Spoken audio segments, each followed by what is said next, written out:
గాయాలతో చికిత్స పొందుతున్న విద్యార్థులను ఎమ్మెల్యే రాజేశ్వరరెడ్డి పరామర్శించారు. ఇక విద్యార్థులకు ఫుడ్ పాయిజన్ జరగడం చాలా బాధాకరమని అన్నారు. విద్యపై తమ ప్రభుత్వం ప్రత్యేక దృష్టి పెట్టిందని తెలిపారు. ఈ సంఘటనకు బాధ్యులైన వారిని కఠిన చర్యలు తీసుకుంటామని స్పష్టం చేశారు.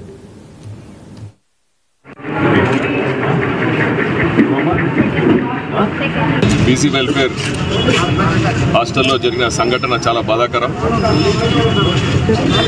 ముఖ్యంగా ఎవరైతే ఈ యొక్క ఘటనలో బాధ్యులు ఉన్నారో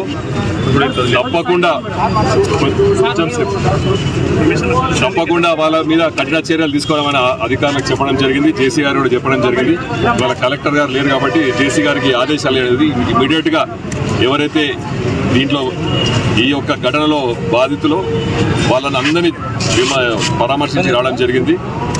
టోటల్గా 68 మంది స్టూడెంట్స్ కడుపు నొప్పితో ఇక్కడికి రావడం జరిగింది. వాళ్ళల్లో అందరూ కూడా మా దేవుని దయ వల్ల మంచిగా వాపస్ ఇవ్వడం, అదేవిధంగా ఇప్పుడు 15 మంది దాకా ఇంకా హాస్పిటల్ ఉన్నారు. అందులో కూడా అతి త్వరలో ఒక గంటలో అందరినీ కూడా డిశ్చార్జ్ చేయడం జరుగుతుంది. కాబట్టి ఎవరైతే ఈ యొక్క దానికి సంబంధించి వాళ్ళకి సంబంధించా లేదా కూరగాయలకు సంబంధించా ఎంక్వైరీ చేసి ఇమ్మీడియట్గా మాత్రం యాక్షన్ తీసుకోవడం చెప్పడం జరిగింది జేసీ గారికి మాత్రం చెప్పడం ఏంటంటే ఇమ్మీడియట్గా ఏదైతే ఉందో వాళ్ళను సస్పెండ్ చేస్తారో ఎంక్వైరీ చేసి ఎవరైతే దీంట్లో ఇన్వాల్వ్ అయ్యి ఉన్నారో వాళ్ళని మాత్రం కఠిన శిక్ష ఇవ్వడం జరగాలి, వాళ్ళని సస్పెండ్ చేయాలి.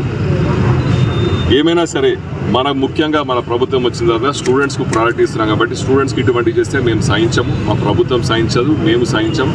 వాళ్ళ మీద కఠిన చర్యలు తీసుకుంటామని తెలుపుతూ ఈ స్టూడెంట్స్ కూడా అతి త్వరలో బాగుకావాలని కోరుకుంటూ సెలవు తీసుకుంటాం. బీసీ వెల్ఫేర్ హాస్టల్లో జరిగిన సంఘటన చాలా బాధాకరం. ముఖ్యంగా ఎవరైతే ఈ యొక్క ఘటనలో